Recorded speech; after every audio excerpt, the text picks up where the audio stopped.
So ngayon, good morning, good afternoon, at syempre good evening na din. Ito na po ang programang paborito ninyong kabanding tuwing Sabado, ang Usapang Tagumpay. At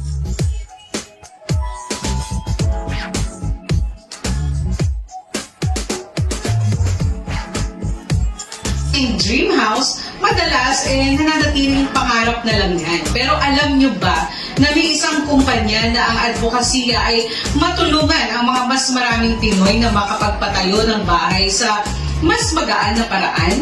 Yes, sila po nagpauso ng Build Now, Pay Later. Naku, talagang may ganun pala, no? Kung paano ito nagsimula at gaano karaming pangarap na ang tinupad nila, malalaman po natin ngayong hapon. Pero, isa pa sa introduction na gusto kong sabihin tungkol sa bisita na ito na bago lang magprograma, inalaman ko. Talaga palang itong bisita natin ay isa pong survivor.